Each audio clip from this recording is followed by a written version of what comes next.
বিসমিল্লাহিররহমানিররহিম। আসসালামু আলাইকুম।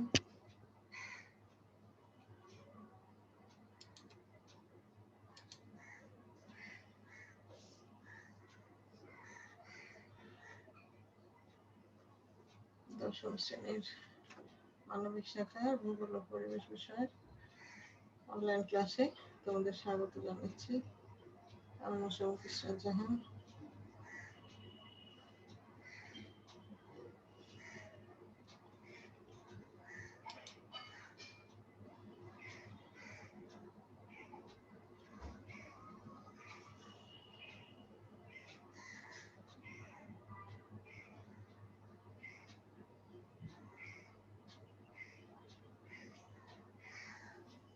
আসসালামু আলাইকুম। ওয়ালাইকুম আসসালাম। শাহিদা, আমাকে দেখতে পাচ্ছ, শুনতে পাচ্ছ? জি মিস। কথা শুনতে পাচ্ছ? জি। আচ্ছা, ভালো আছো বাবা তোমরা? আলহামদুলিল্লাহ ভালো আছি। আপনি ভালো আছেন? আচ্ছা, একটু অসুস্থ, গলা ব্যথা। একটু আজকে তোমরা আমাকে একটু হেল্প করবা ক্লাসে। সেটা হলো তোমরা একটু কথা বলবা, একটু পড়বা, আমাকে যাতে একটা না বলে যায় এরকম না। আজকে আমার একটু কথা বলতে একটু কষ্ট হচ্ছে।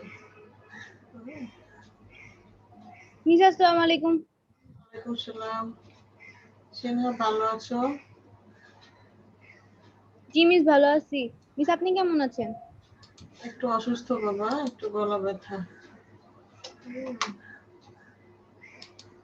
কথা বলতে একটু কষ্ট হচ্ছে। তোমরা আজকে আমাকে একটু হেল্প করবা, হ্যাঁ? একটু পড়বা, একটু আলোচনা করবা। ওকে মিস। আজকে তোমরা বলবা, আমি একটু শুনবো। আজকে আমরা চতুর্থ অধ্যায় পড়বো, হ্যাঁ? পৃথিবীর অভ্যন্তরীণ ও বাহ্যিক গঠন। তোমাদের মনে আছে এটা যে ক্লাস নিয়েছিলাম? ভালো তো? জি মিস। আমি একটু ছবি এঁকে বুঝিয়ে দিই, তারপর তোমরা একটু পড়বা, ঠিক আছে? এক প্যারা করে।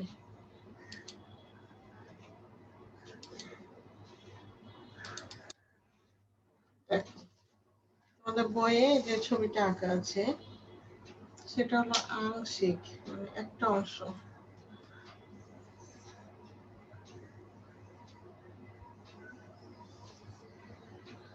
মনে করো এতটুকু আঁকা আছে তোমাদের বইয়ে, বুঝতে পারছো? কথা বলতে হবে কিন্তু আজকে তোমাদের। একদম মাঝখানে একটা কি বলো, কেন্দ্রমন্ডল না? বলো তো।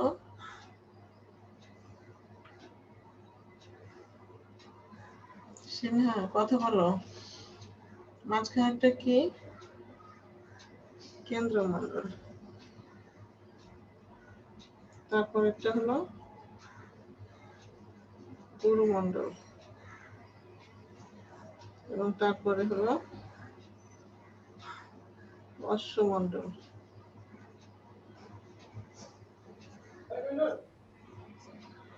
বলো, বুঝতে পারছো? জি মিস।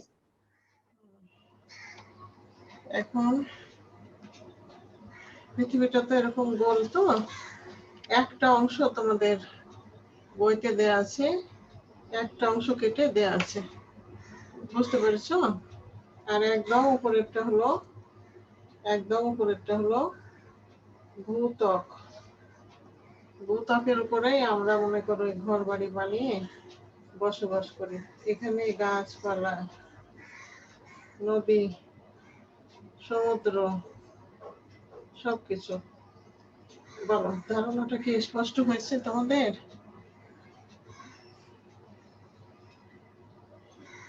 তাহলে পৃথিবীর অভ্যন্তরে কয়টা স্তর আছে আমাকে একটু বলো।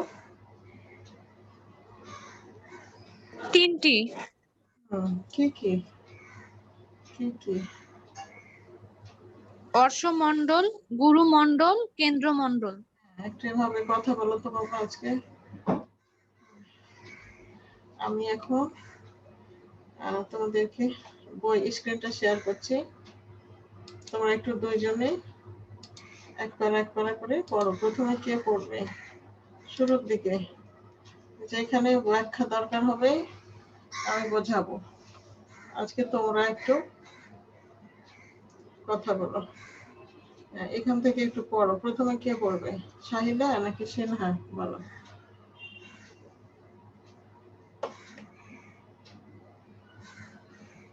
মিস আমি পড়ি।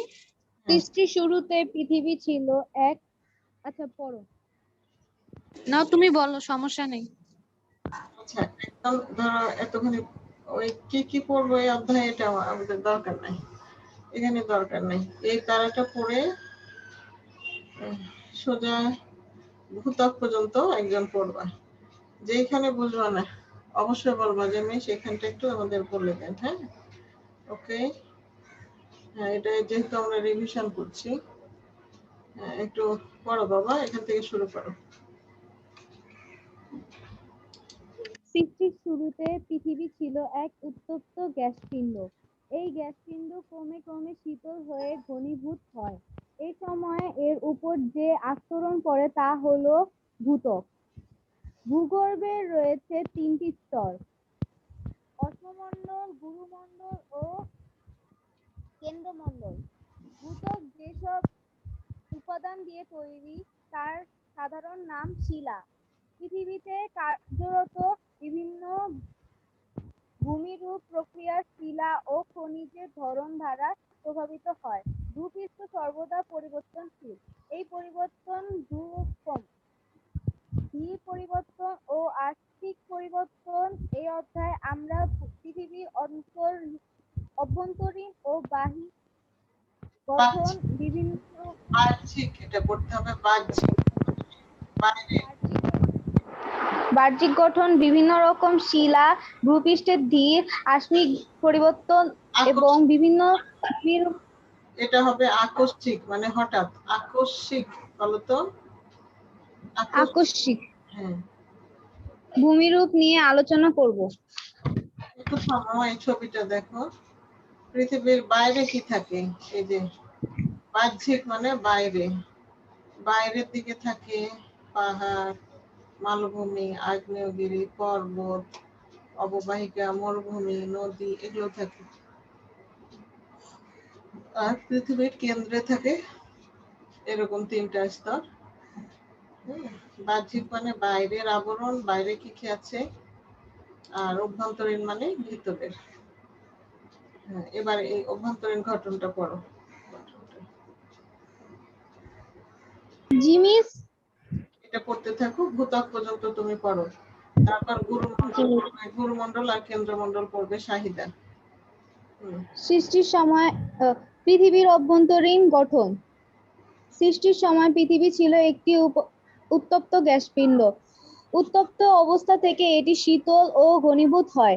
এই সময় পৃথিবীর বাইরে ভারী উপাদানগুলো এর কেন্দ্রের দিকে জমা হয়, আর হালকা উপাদানগুলো ভরের তারতম্য অনুসারে নিচের থেকে উপরে স্তরে স্তরে জমা হয়। পৃথিবীর এই বিভিন্ন স্তরকে মণ্ডল বলে। উপরের স্তরটিকে অশ্বমণ্ডল বলে। অশ্বমণ্ডলের উপরের অংশ ভূত্বক নামে পরিচিত। আচ্ছা, একটু থামো, একটু এক মিনিট থামো। এটা হলো শীতল ও ঘনীভূত হয়। ঘনীভূত, ঘনীভূত মানে কি? এটা একটু কঠিন হয়ে আসে, মানে বরফ। হ্যাঁ, বরফ বা ধরো কোনো কিছু, ধরো তোমরা কি গুড় দেখেছো? চিটা গুড়, অথবা কোনো কিছু গরম করার পরে যদি রেখে দাও, ওটা আস্তে আস্তে ঠান্ডা হবে আর জমে যাবে। হ্যাঁ, বুঝছো? এরকম বিষয়টা। ঠিক আছে, এটা কিন্তু অশ্বমণ্ডল, বানানটা খেয়াল করবা। এই অশ্ব মানে শিলা। এবার ভূত্বকটা পড়ো। হ্যাঁ, আমি যে ছবিটা আমি বোর্ডে এঁকেছিলাম গোল করে, এই পুরাটা কিন্তু গোল, এটা অংশ বিশেষ কেটে নেওয়া হয়েছে, তাই না? বুঝতে পারছো তো? হ্যাঁ, এটা মনে করো একটা গোল। এই যে যে ছবিটা দেখতে পাচ্ছ, এটা হলো গোটা পৃথিবীর 4 ভাগের 1 ভাগ। 1 ভাগ। হ্যাঁ, আরেকবার দেখাই। এই যে এটা সম্পূর্ণটা, আর এটা 4 ভাগের 1 ভাগ। এই অংশটা কেটে তোমাদের বইতে দেখানো আছে। বুঝতে পেরেছো বাবা? তোমরা এই অংশটা বুঝতে পারছো? আর একদম উপরের স্তরটার নাম ভূত্বক। এখানেই আমাদের ঘর বাড়ি গাছপালা আমরা বসবাস করি। এখানেই সমুদ্র, সমুদ্রের নিচে, সমুদ্রের তলদেশের পরে আবারও অশ্বমণ্ডল, গুরুমণ্ডল, কেন্দ্রমণ্ডল। সমুদ্রের গভীরতা কিন্তু একদম অভ্যন্তর পর্যন্ত না, তো কয়েক হাজার মিটার পর্যন্ত। আচ্ছা, এবার আবার পড়ো তো। এবার পড়বা হলো ভূত্বক থেকে। পড়ো।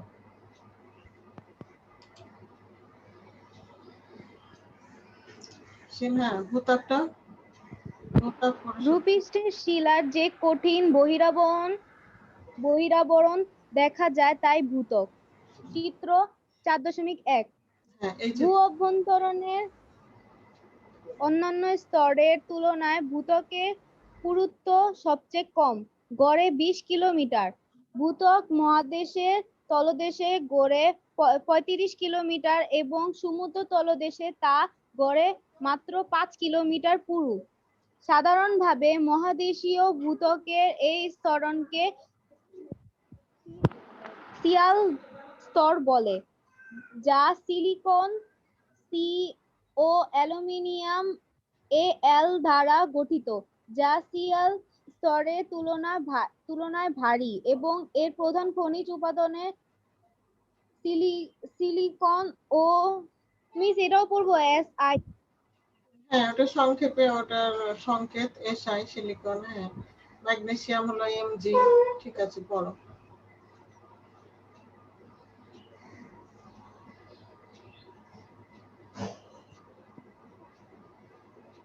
তুমি কি বিচ্ছিন্ন হয়ে গেছো লাইন থেকে?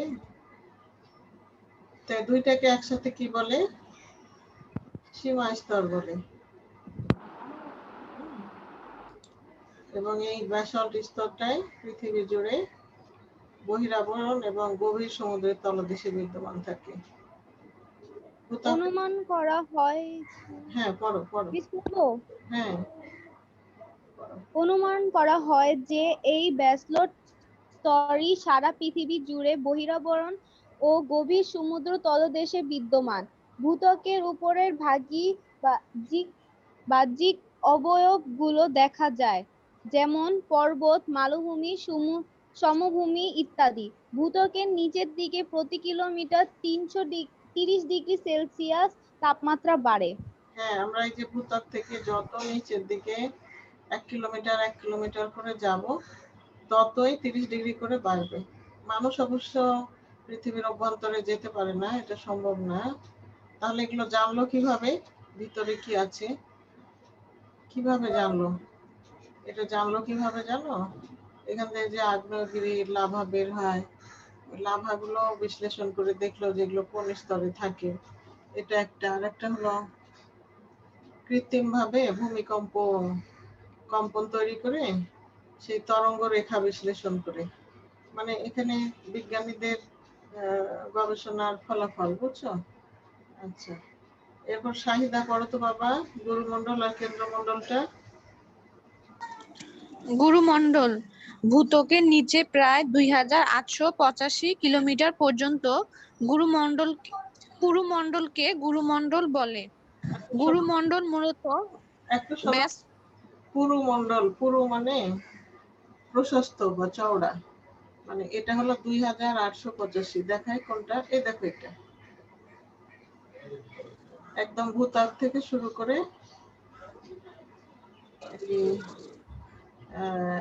এই যেটুকু, এই যে ফোটা ফোটা দেয়া আছে যে গুরুমণ্ডল, এটা তো অশ্বমণ্ডল। হ্যাঁ, যেখানে বিন্দু বিন্দু দেয়া আছে, এটার পুরুত্ব মানে হলো এটা চওড়া, বিস্তৃতি। এটা হলো 2885 কিলোমিটার। গুরুমণ্ডল মূলত ব্যাসল্ট শিলা দ্বারা গঠিত। এ অংশে রয়েছে সিলিকা, ম্যাগনেসিয়াম, লোহা, কার্বন ও অন্যান্য খনিজ পদার্থ। গুরুমণ্ডল 2 ভাগে বিভক্ত। ক ঊর্ধ্ব গুরুমণ্ডল, যা 700 কিলোমিটার পর্যন্ত বিস্তৃত। এই মণ্ডল প্রধানত লোহা ও ম্যাগনেসিয়াম সমৃদ্ধ সিলিকেট খনিজ দ্বারা গঠিত। খ নিম্ন গুরুমণ্ডল, প্রধানত আয়রন অক্সাইড, ম্যাগনেসিয়াম অক্সাইড এবং সিলিকন ডাই অক্সাইড সমৃদ্ধ খনিজ দ্বারা গঠিত। কেন্দ্রমণ্ডল, গুরুমণ্ডলের ঠিক পরে রয়েছে কেন্দ্রমণ্ডল। গুরুমণ্ডলের নিচ থেকে পৃথিবীর কেন্দ্র পর্যন্ত এই মণ্ডল বিস্তৃত। এর স্তর প্রায় 3486 কিলোমিটার পুরু।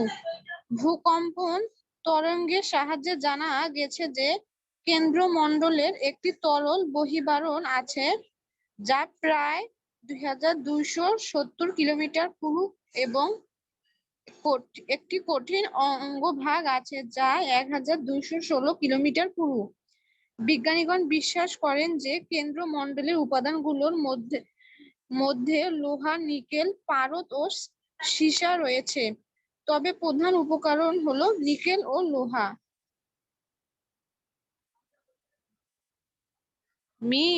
মিস হ্যাঁ, বলো বলো বলো। গুরুমণ্ডল আর কেন্দ্রমণ্ডল পড়েছি, হ্যাঁ, পৃথিবীর অভ্যন্তর গঠন পড়বো। দাঁড়াও একটু দেখা দিই, এটা যেটা বললা তুমি। এই কেন্দ্রমণ্ডলের দুই ভাগ, হ্যাঁ, একটা বহিঃকেন্দ্র, একটা অন্তঃকেন্দ্র। আর এটাই পড়ছিলাম যে গুরুমণ্ডলের পরে কেন্দ্রমণ্ডল, আর এটা হলো 3486 কিলোমিটার পুরু, মানে পুরাটা হলো 3400, 270 আর 1216 যোগ করলে হবে 3486, বুঝছো? দুইটা যোগফল। তো কেন্দ্রমণ্ডলের একটি তরল বহিরাবরণ আছে। বহিরাবরণ মানে বাহিরের আবরণ। বহিরাবরণ মানে কি বললাম? বাইরের আবরণ। বলতো শাহিদা, বহিরাবরণ মানে কি?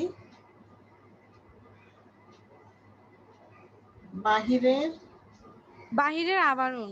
হ্যাঁ, এটা 2270 কিলোমিটার পুরু। এই দেখো, এটা মানে এটা তো কেন্দ্রমণ্ডল, তার দুটা ভাগ, বহি মানে বাইরের, অন্ত মানে ভেতরের। তো এটার বহির আবরণ মানে বাহিরের যে আবরণ সৃষ্টি করে রাখছে এটা হলো 2270 কিলোমিটার, আর ভিতরের অংশটা হলো 1216 কিলোমিটার। এই যে দেখো, কঠিন অন্তভাগ আছে, এটা হলো 1216। তাহলে এটা কিন্তু কঠিন মানে শক্ত, আর এটা কিন্তু তরল। হ্যাঁ, এগুলোই কিন্তু এইখানে ফাটল পেলে লাভা আকারে বের হয়ে আসে, আগ্নেয়গিরির মতো হয়ে, বুঝছো? তো এখানে যে উপাদানগুলো আছে তার মধ্যে নিকেল আর লোহা প্রধান। এখানে একদম কেন্দ্রে পৃথিবীর চলো নিকেল আর লোহা বেশি। পৃথিবীর অভ্যন্তরীণ গঠন শিলাখনে, যেটা পড়ো শাহিদা, পড়ো। পৃথিবীর অভ্যন্তরীণ গঠন উপাদান: শিলা ও খনিজ। ভূত্বক শিলা দ্বারা গঠিত। শিলা বিভিন্ন খনিজের সংমিশ্রণে গঠিত। জানা যাক খনিজ বলতে কি বোঝায়। শিলা ও খনিজের পার্থক্য কি? কতগুলো মৌলিক উপাদান প্রাকৃতিক উপায়ে মিলিত হয়ে যে যৌগ গঠন করে তাই খনিজ। খনিজ হলো একটি প্রাকৃতিক অজৈব পদার্থ যার সুনির্দিষ্ট রাসায়নিক গঠন ও ভৌত ও রাসায়নিক ধর্ম রয়েছে। আর শিলা হলো এক বা একাধিক খনিজের মিশ্রণ। খনিজ দুই বা ততোধিক মৌলের সমন্বয়ে গঠিত হলে কিছু কিছু খনিজ একটি মাত্র মৌল দ্বারা গঠিত হতে পারে, যেমন হীরা, সোনা, তামা, রূপা, পারদ ও গন্ধক। শিলা গঠনকারী প্রতিটি খনিজের আলাদা আলাদা বৈশিষ্ট্য বজায় থাকে, যদিও বেশিরভাগ শিলাই একাধিক খনিজ দ্বারা গঠিত হয়। সেক্ষেত্রে খনিজ এবং শিলা একই পদার্থ। উদাহরণ হলো পাললিক শিলা, চুনাপাথর। এটি ক্যালসাইট নামের একটি খনিজ হ্যাঁ খনিজ হিসেবে এটি চুনাপাথর নামে পরিচিত।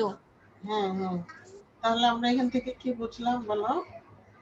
যে কতগুলো মৌলিক উপাদান প্রাকৃতিক উপায়ে মিলিত হয়ে যে যৌগ গঠন করে তাই খনিজ।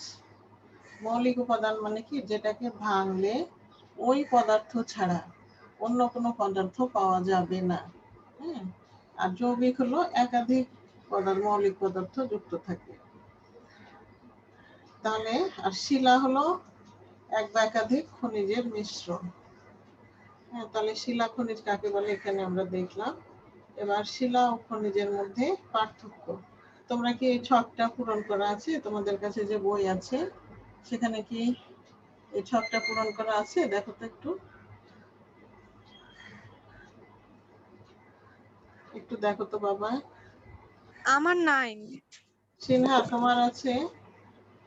সিনহা, সিনহা কথা বলো। না মিস নাই। একটু লিখে নাও তো বাবা, এটা আমরা ক্লাস ওয়ার্ক হিসাবে করি। খানিকটা সময় নাও, এটা একটু করো তো। কিভাবে করবে আমি বলি, শোনো। আমি সম্পূর্ণটা বলে দিচ্ছি, তোমরা এটা করো, এখানে লিখে আমাকে পড়ে শোনাবে, ঠিক আছে? ক্লাস ওয়ার্ক হিসাবে করো তো বাবা এটা। এখানে দেখো শিলা ও খনিজের বৈশিষ্ট্য। আচ্ছা, খনিজ একাধিক মৌলের পদার্থের সমন্বয়ে গঠিত। এটা লিখবা এখানে, প্রথম এখানে কি লিখবা? খনিজ এক বা একাধিক মৌলিক পদার্থের সমন্বয়ে গঠিত, এখানে লিখবা। আর এ পাশে লিখবা শিলা এক বা একাধিক খনিজ পদার্থের সমন্বয়ে গঠিত, এখানে লিখবা এটা। তারপর খনিজ সমসত্ব অজৈব পদার্থ, এখানে লিখবা খনিজ সমসত্ব অজৈব পদার্থ। শিলা অসমসত্ব পদার্থ, এখানে লিখবা। খনিজ কঠিন ও স্ফটিকাকার হয়, এখানে। স্ফটিকাকার মানে হলো তোমরা কোনো গয়না, ধরো নাকফুল বা কানের দুলে পাথর বসানো নিশ্চয় দেখেছো না? দেখো নাই? বলো তো। হুম, কথা বলো। অর্নামেন্টসে যে স্টোন বসানো থাকে, এটা দেখেছো কিনা শাহিদা? কথা বলো। সিনহা দেখেছো? না মিস দেখি নাই। কেন? পাথর, পাথর দেয়া কানের দুল দেখো নাই?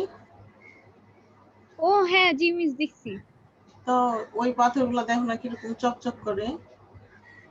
একদিক জি মিস। একদিক একদিক বিভিন্ন তলে ওটা কাটা থাকে, খেয়াল করেছো? ওটাকে বলে স্ফটিক আকার। মানে বিভিন্ন রকমের, অনেক রকমের তল থাকে, এই দিক দিয়ে একটা তল, ওই দিক দিয়ে একটা তল, এরকম। তাহলে এখানে কি লিখবে? কিছু কিছু শিলা কঠিন হলেও স্ফটিকাকার হয় না। তারপর লিখবে খনিজের নির্দিষ্ট রাসায়নিক সংকেত আছে। এ পাশে লিখবা শিলার কোনো রাসায়নিক সংকেত নেই। এই চারটা আমাকে এখনই লিখে দেখাও। লেখো, কয়েক মিনিট সময় নাও, এটা আমাকে লিখে দেখাও। লিখো, লিখে আমাকে পড়ে শোনাও দুইজনই। বই লেখো, পেন্সিল দিয়ে লিখতে পারো, কলমে লিখতে পারো। তোমরা কি শুরু করেছো কাজ? সিনহা, জি মিস শুরু করেছি। আচ্ছা শুরু করো বাবা। লেখা শেষ হলে আমাকে হয় ক্যামেরা অন করে দেখাও, না হলে পড়ে শোনাও।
লেখা হয়েছে সিনহা।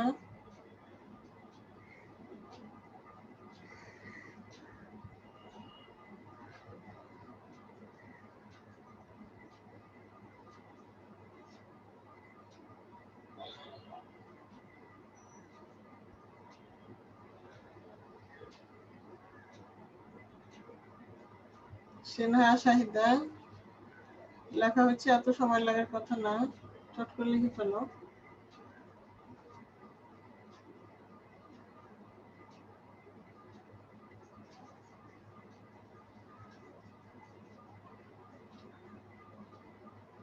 মিস বলবো? হ্যাঁ বলো বাবা। প্রথমে শিলারটা বলবো, তারপর খনিজেরটা বলো। শিলা ও খনিজের বৈশিষ্ট্যগুলো হলো হুম, শিলা এক বা একাধিক খনিজের মিশ্রণে গঠিত, হ্যাঁ, আর খনিজ এক বা একাধিক মৌলিক পদার্থের মিশ্রণে গঠিত। হুম, হুম। শিলা অসমস্ত পদার্থ অসমসত্ব। বা হুম। পদার্থ, আর অ- খনিজ অ- অসমসত্ব মানে কি জানো? বিভিন্ন উপাদান কম বেশি হয়ে মিলে আছে। আর সমসত্ব মানে সমানভাবে। হুম, আর খনিজ একটি মৌলিক পদার্থের মিশ্রণে গঠিত। হুম, আর শিলাটা হচ্ছে অনেক মৌলিক পদার্থের মিশ্রণে গঠিত, আর খনিজ একটি মৌলিক পদার্থের মিশ্রণে গঠিত। এটাই। হুম। শিলার কোনো রাসায়নিক সংকেত নেই, কিন্তু খনিজের রাসায়নিক সংকেত রয়েছে। হ্যাঁ, হ্যাঁ। আরেকটা না, আরেকটা, তিনটা বললা, আরেকটা। শিলা কঠিন হতে পারে, শিলা কঠিন হয় না, কিন্তু খনিজ কঠিন হয়। মিস হ্যাঁ, খনিজ কঠিন ও স্ফটিকাকার হয়। স্ফটিকাকার মানে হলো, তোমরা যে গয়নায় কানের দুল বা গয়না দেখেছি যে, যে পাথর স্টোন গুলো বসানো থাকে, সেগুলো দেখবে অনেক চকচক করে। সেগুলো বিভিন্ন তলে এগুলো কাটা থাকে, মানে আলো রিফ্লেক্ট করে আর প্রতিফলিত হয়। ওটাকে বলে স্ফটিক আকার। আকার এটাও লিখবা, খনিজ কঠিন ও স্ফটিক আকার হয়। কিছু কিছু শিলা কঠিন হলেও স্ফটিক আকার হয় না। ঠিক আছে, থ্যাংক ইউ। এবার সিনহা বলো বাবা, সিনহা বলো। মিস আমারটা জানি কিরকম উল্টা পাল্টা হয়েছে মিস, আমি আচ্ছা তুমি বলো, আমি ঠিক করে দেবো, বলো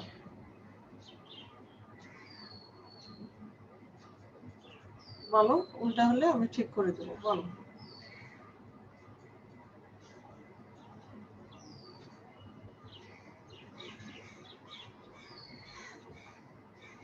মিস মিস উল্টা পাল্টা হয়েছে মিস, ঠিক হয় নাই মিস, আমি ঠিক করে তারপর বলতেছি।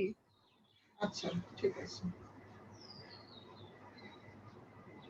মিস আমারটা কি হয়েছে? হ্যাঁ শাহিদা হয়েছে, তুমি শেষেরটা, এই যে শেষেরটা কঠিন ও স্ফটিক আকার, এই কথাটা লিখবা। আচ্ছা শাহিদা, তুমি শিলার শ্রেণী বিভাগটা পড়তে থাকো, সিনহাটা ঠিক করো।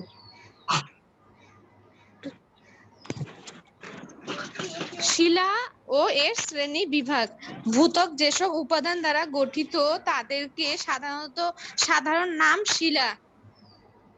ভূত্বকবিদদের মতে দুই বা ততোধিক খনিজ দ্রব্যের সংমিশ্রণে এসব শিলার সৃষ্টি হয়। ভূত্বক গঠনকারী সকল কঠিন ও কোমল পদার্থই শিলা। উদাহরণস্বরূপ নুড়ি, কাঁকর, গ্রানাইট, কাদা, বালি প্রভৃতি। গঠন প্রণালী অনুসারে শিলাকে তিনটি প্রধান শ্রেণীতে বিভক্ত করা হয়। এক, আগ্নেয় শিলা, পাললিক শিলা। তিন, রূপান্তরিত শিলা। হ্যাঁ, এটা পাললিক শিলা পড়তে হবে, পাললিক শিলা। আগ্নেয় শিলা যেটা পৃথিবীর সৃষ্টির সময় সৃষ্টি হয়েছে, অথবা আগ্নেয়গিরির উৎপাত লাভা থেকে হয়। পাললিক শিলা হলো স্তরে স্তরে জমে হয়।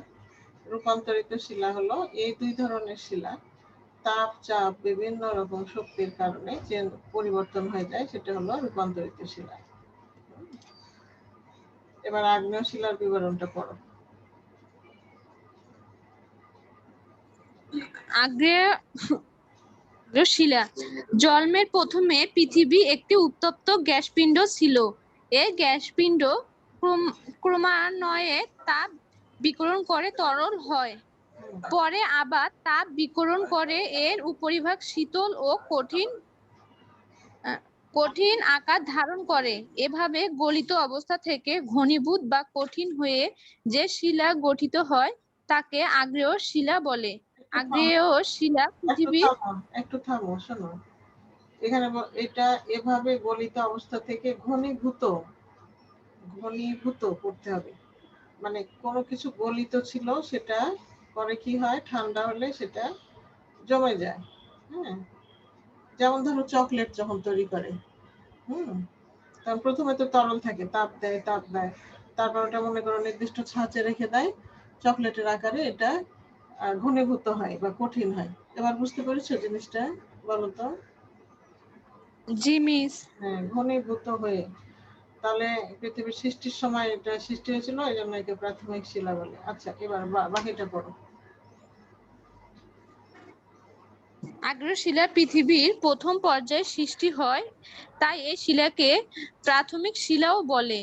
এ শিলায় কোনো স্তর নেই, তাই আগ্নেয় শিলার অপর নাম অস্তরীভূত শিলা।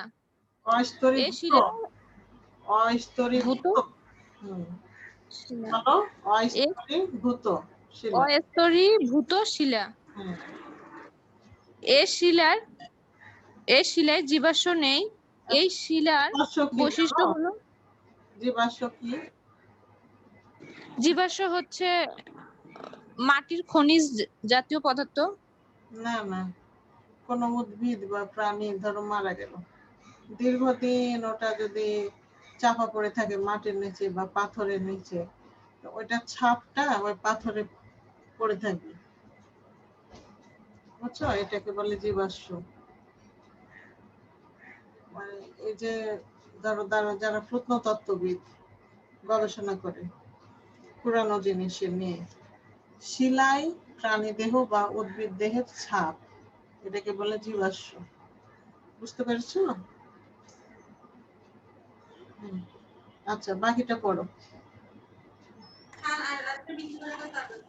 এ শিলার বৈশিষ্ট্য হলো স্ফটিকাকার, খ অস্তরীভূত, গ কঠিন ও কম ভঙ্গুর। ঘ ভঙ্গুর, ঘ হ্যাঁ, জীবাশ্ম দেখা যায় না এবং উম অপেক্ষাকৃত ভারী। শোনো, ভঙ্গুর মানে কি? যেটা সহজে ভেঙে যায়। কম ভঙ্গুর মানে সহজে ভাঙে না, শক্ত আছে। হ্যাঁ, আগ্নেয়গিরি বা ভূমিকম্পের ফলে অনেক সময় ভূত্বকের দুর্বল অংশে ফাটলের সৃষ্টি হয়। এখন পৃথিবীর অভ্যন্তর থেকে উত্তপ্ত গলিত লাভা নির্গত হয়ে আগ্নেয় শিলা সৃষ্টি করে। এভাবে ব্যাসাল্ট ও গ্রানাইট শিলার শোনো, সৃষ্টি হয়। এটা হবে ব্যাসল্ট ও গ্রানাইট শিলার সৃষ্টি হয়। বলো তো ব্যাসল্ট। আগ্নেয় শিলাকে দুই ভাগে ভাগ করা হয়, ক বহির্জ আগ্নেয় শিলা, খ অন্তর্জ আগ্নেয় শিলা। এটা বহির্জ পড়তে হবে, বহির্জ আগ্নেয় শিলা, অন্তর্জ আগ্নেয় শিলা। বলো তো, বহির্জ আগ্নেয় শিলা, অন্তর্জ আগ্নেয় শিলা। একটু দেখাই তোমাদের। যেটা দেখো, এই যেটাকে বলে যে ম্যাগমা, হ্যাঁ, এটা দেখো ফাটল পেলে এরকম বের হয়ে গেছে আগ্নেয়গিরির মতো হয়ে, হ্যাঁ। কিন্তু যদি ফাটল না থাকে তাহলে এটা আটকে যাবে। যেটা বের হয়ে গেছে সেটা বহির্জ, আর যেটা ভিতরে আটকে আছে সেটার নাম অন্তর্জ। কেমন? হ্যাঁ, এবার পড়ো বহির্জ আগ্নেয় শিলা। বলো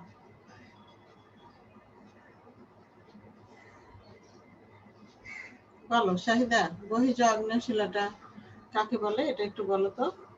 হ্যাঁ, বলো। জি মিস। বহির্জ আগ্নেয় শিলাটা শোনাও, কাকে বলে? ভূগর্ভের উত্তপ্ত তরল পদার্থ ম্যাগমা আগ্নেয়গিরির অগ্ন্যুৎপাত বা অন্য কোনো কারণে অগ্ন্যুৎপাত। হ্যাঁ, এবার পড়ো।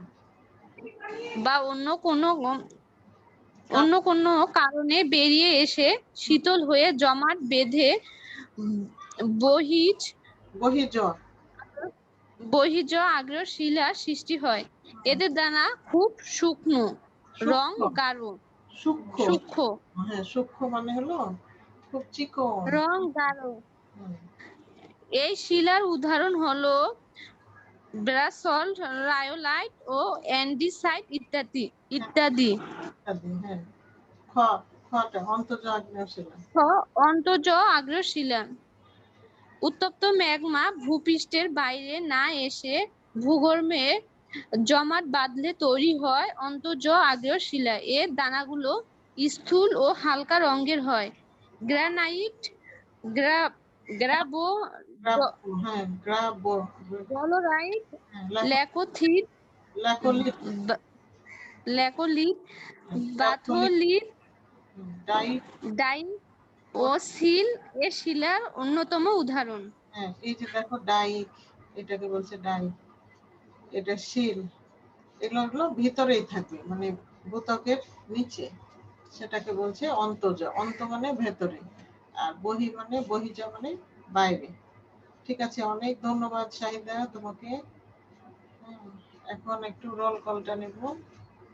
তোমার রোলটা নিয়ে রোল আজকে 2 জনকে পেলাম মাত্র। রোলটা একটু লিখে মিস রাখি। আমিয়া সিনহা।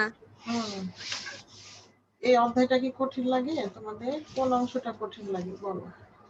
মিস এই অধ্যায়টা একটু একটু কঠিন আছে, মানে মনে রাখাটা একটু কষ্টই। হ্যাঁ বারবার পড়তে হবে, না দেখে লিখতে হবে। হুম, আচ্ছা ভালো কথা। শাহিদা, তোমাদের অ্যাসাইনমেন্ট জমা শুরু হয়েছে না? হুম, জি মিস, কোন কোন প্রথম উইকেটটা দিয়ে কয় উইক হয়েছে বলো তো, কয়টা উইক হয়েছে? 2 উইক। কি কি জমা দিয়েছো, কোন কোন অ্যাসাইনমেন্ট? শুধু বাংলা আর অঙ্কটা জমা দিয়েছি, ইংলিশ আর আর বিজ্ঞানটা এখনো জমা দেইনি, এটা সেকেন্ড উইক।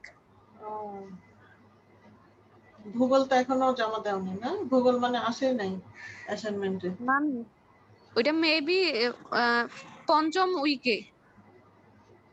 আচ্ছা, যদি ভূগোল অ্যাসাইনমেন্ট যখন আসবে আমাকে একটু বলবা যে মিস এই অ্যাসাইনমেন্টটা হলো এইটা, তাহলে এটা আরো কিভাবে একটু ভালো করা যায় সেই পরামর্শ দেব তোমাদের। ঠিক আছে?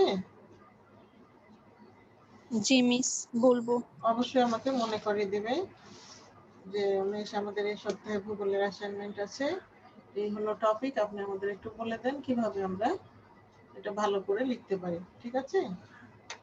এই অ্যাসাইনমেন্টে কিন্তু নাম্বার আছে তোমাদের। হ্যাঁ আচ্ছা, তো অনেক ধন্যবাদ তোমাকে। আজকের মতো তাহলে শেষ করি। ভালো থাকো সবাই। আল্লাহ হাফেজ।